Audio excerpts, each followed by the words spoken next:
Assalamualaikum warahmatullahi wabarakatuh. Kembali lagi di channel Pintu Dimensi, melanjutkan cerita di episode ke-5 yang berjudul Pendakian ke Dimensi Gaib.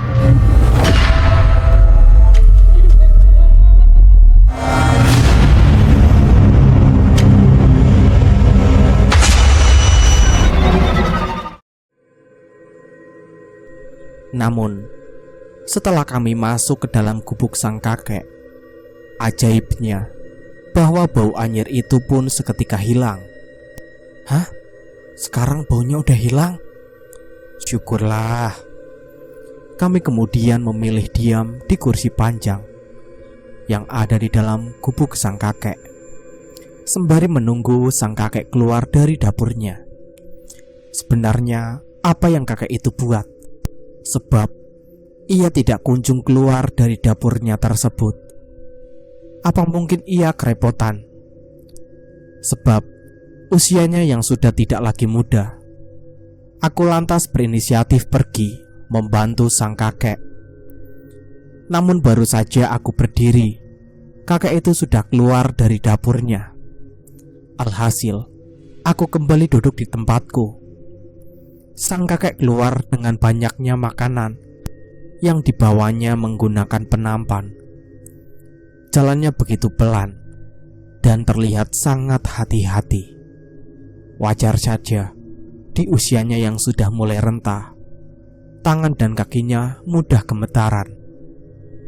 Karena tidak tega, akhirnya aku menghampiri sang kakek dengan segera dan membantunya membawa makanan tersebut agar tidak jatuh. Aku langsung meletakkan semua yang sudah dipersiapkan oleh sang kakek di atas meja. Silakan dicicipi seadanya ya nak. Kakek hanya ingin menghidangkan kalian makanan-makanan khas asli dari kampung sini. Kalau ini disebutnya lepet beras. Kami langsung berebut mengambil makanan yang disebut lepet beras itu dan langsung bergerak menyantapnya. Aromanya sangat manis. Bahkan di gigitan pertamaku benar-benar suka dengan makanan tersebut. Sementara Heri, Andi dan Dwipta terlihat sangat menikmati makanan itu, sampai mereka tak sempat untuk berucap satu kalimat pun. Rasanya benar-benar enak banget ya. Enak banget ini kek. Aromanya begitu manis. Bahkan di gigitan pertama saya sudah sangat suka. Syukurlah kalau kalian suka. Kakek tersebut juga menyajikan kopi hitam kepada kami. Namun aku tidak begitu suka dengan kopi, karena aku yakin rasanya pasti sangatlah pahit. Namun sang kakek memintaku untuk mencobanya lebih dulu. Coba saja nak, siapa tahu kamu suka. Ya kek, saya coba ya. Aku kemudian mencobanya, dan anehnya, kopi hitam tersebut terasa manis di lidahku. Bahkan aku sampai menghabiskan kopi itu dalam waktu yang cukup singkat. Melihat hal itu, ketika temanku mencoba untuk meminum kopi tersebut sama sepertiku. Namun anehnya, kopi hitam itu benar-benar pahit di lidah mereka. Bahkan mereka sampai menyemburkan air kopi hitam tersebut tanpa sengaja. Pahit banget. Loh, manis kok. Sang kakek hanya tersenyum lihat sikap kami. Namun rasanya sungguh aneh bukan? Sang kakek menyajikan hal yang sama kepada kami. Tapi mengapa rasanya berbeda? Sedangkan saat kami memakan kue lepet beras itu, kami tidak mendapati rasa berbeda. Tapi mengapa saat kami meminum kopi, justru kami mendapati rasa yang berbeda? Benar-benar aneh pikiranku ketika itu. Meskipun pahit, ketika temanku nampak tetap menghabiskan kopi hitam tersebut karena mereka merasa tidak enak dengan sang kakek yang sudah menyajikan kepada kami. Mereka menghabiskan dengan segera. Semua makanan dan minuman dihidangkan oleh sang kakek habis tanpa sisa. Sang kakek terlihat begitu senang karena kami begitu menghargai makanannya yang telah disajikannya. Setelah itu, kakek tua itu pun mengantarkan kami semua menuju kamar pribadinya.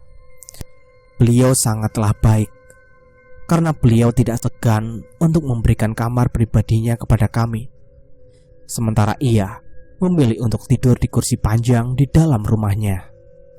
Apakah kakek tidak masalah tidur di kursi panjang? Kami tidak keberatan kok jika harus tidur di kursi. Biar kasur tidur ini untuk kakek saja. Betul itu, kek. Kami kan masih anak muda, jadi kami tidak masalah. Sudahlah, kalian tidur di kamar kakek saja. Tentu kalian sudah sangat lelah, bukan? Lagi pula, tidak setiap hari juga kok. Beneran, kek? Iya. Sudah, kalian istirahat saja. Kami kemudian masuk ke dalam kamar sang kakek dan bergegas untuk tidur.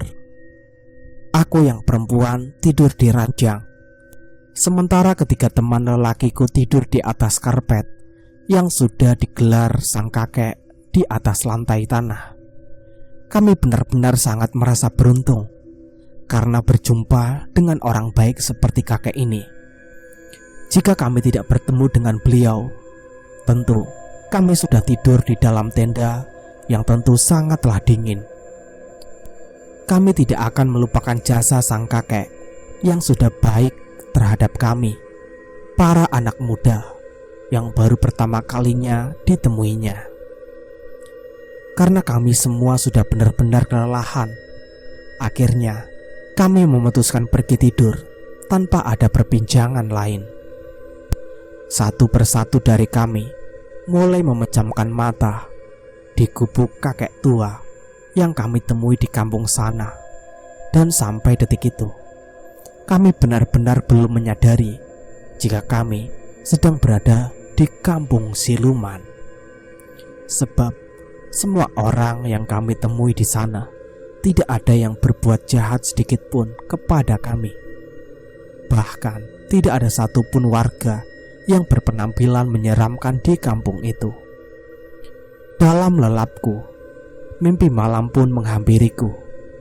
Dari kejauhan, aku melihat seorang perempuan sedang menangis menatap ke arahku. Perempuan itu sangat mirip dengan ibu. Ia terus memanggil-manggil namaku tanpa henti. Bahkan ia terlihat histeris. Aku yang menatapnya dari kejauhan rasanya ingin segera berlari untuk menghampiri ibu. Namun ragaku benar-benar terpenjara. Kakiku tak mampu digerakkan sedikit pun. Bahkan kedua tanganku pun seakan-akan mematung. Mulutku membisu. Aku sudah berusaha untuk berteriak sekencang-kencangnya, namun tidak ada satu kalimat pun yang berhasil keluar dari mulutku. Ibu, aku ada di sini. Mengapa ibu terus menangis? Apa yang sebenarnya terjadi? Aku berusaha untuk terbangun dari lelapku, namun tidak kunjung bisa. Kedua bola mataku seakan-akan enggan untuk terbuka. Hingga tak lama kemudian, aku mendengar suara bisikan yang terdengar begitu menyeramkan. Kalian tidak akan bisa lepas dari tempat ini. Kalian sudah terlambat. Apa maksud dari perkataan sudah terlambat? Apa yang sebenarnya terjadi? Aku benar-benar tidak paham dengan semuanya. Ada apa dengan ibu? Siapa kalian? Siapa yang dimaksud oleh suara menyeramkan itu? Lantas mengapa aku ada di sini? Tak lama kemudian, aku mendengar suara tangisan ketiga temanku dari kejauhan. Andi, Heri, dan Dwipta. Apa yang sebenarnya terjadi pada mereka? Mengapa mereka semua menangis? Namun anehnya, aku hanya bisa menatap mereka tanpa bisa datang dan menghampiri mereka. Rasanya aku sangat ingin terbangun saat itu juga. Tapi apa yang harus aku lakukan agar kedua bola mataku mau terbuka? Tangisanku pecah saat itu juga. Aku sontak beristighfar saat itu, hingga perlahan-lahan mataku mulai berhasil terbuka dan mimpi pun usai. Aku menatap tajam ke arah langit-langit gubuk sang kakek. Keringat benar-benar berhasil membasahi seluruh tubuhku. Jantungku benar-benar berdegup dengan sangat kencang. Aku benar-benar tidak paham dengan apa yang sebenarnya terjadi dan apa maksud di balik mimpi tersebut. Apa ada satu hal yang aku tidak tahu? Ada apa dengan ibuku? Dan ada apa dengan semua orang yang ada di dalam mimpiku itu? Aku lantas mencoba melirik ke tempat di mana ketiga temanku terlelap. Mereka terlihat begitu pulas dan tidak ada tanda-tanda mimpi buruk datang ke dalam tidur ketiganya. Apa hanya aku yang mengalaminya? Lantas apa makna dibalik semuanya? Kemudian aku memutuskan terbangun dari tidurku dan berjalan keluar gubuk. Di kursi panjang ruang tamu, aku tidak melihat sang kakek di sana. Apa mungkin kakek itu sudah terbangun dari tidurnya? Lantas kemana perginya beliau? Pikirku meliar saat itu. Namun ketidakadaan sang kakek di tempatnya tidak lantas mengurungkan niatku untuk keluar. Aku tetap keluar ke depan gubuk sang kakek. Aku berada tepat di depan pintu gubuk sang kakek. Aku melihat suasana perkampungan sangatlah sepi. Seperti tidak ada kehidupan di sini. Bahkan semua penerangan pun mati. Kampung ini benar-benar kampung mati. Karena takut, aku pun kembali masuk ke dalam gubuk kakek. Dan anehnya, aku melihat kakek tua itu sedang terlelap di atas kursi panjang di ruang tamunya. Loh, bukankah tidak ada kakek ya tadi di sini? Nampak aneh memang. Namun aku berusaha untuk tetap berpikir positif. Mungkin memang sebelumnya aku salah lihat. Aku pun memutuskan untuk kembali ke dalam kamar dan memutuskan untuk melanjutkan tidur malamku. Semoga tidak ada lagi mimpi buruk yang mampir ke dalam tidurku. Amin. Gubuk kakek tua tempat kami singgah benar-benar sangat dingin. Sepertinya cuaca malam ini benar-benar sangat dingin. Tak lama kemudian, aku mencium aroma melati sesaat. Seperti ada seseorang beraroma melati lewat baru saja. Hal tersebut membuatku merinding seketika. Akhirnya aku memutuskan untuk memejamkan mataku dengan segera. Rasanya baru beberapa saat aku memejamkan mata tanpa adanya mimpi buruk. Namun sinar matahari sudah nampak masuk ke dalam gubuk kakek melalui sela-sela dinding.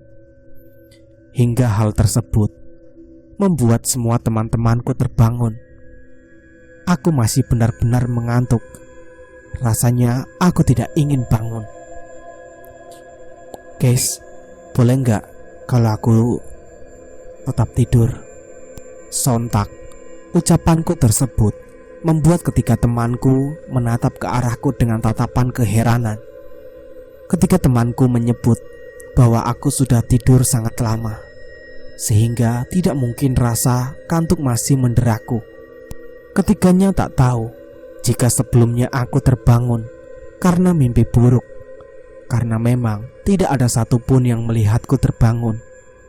Akhirnya mereka semua mencoba untuk terus menggangguku agar aku bisa segera mungkin terbangun dari lelapku. Aku pun terpaksa bangun karena terus diganggu oleh ketiganya. Kami berjalan menuju ruang tamu, di mana sang kakek sudah menyuguhkan teh hangat untuk kami. Kami semakin merasa tidak enak hati karena sikap baik sang kakek kepada kami berempat.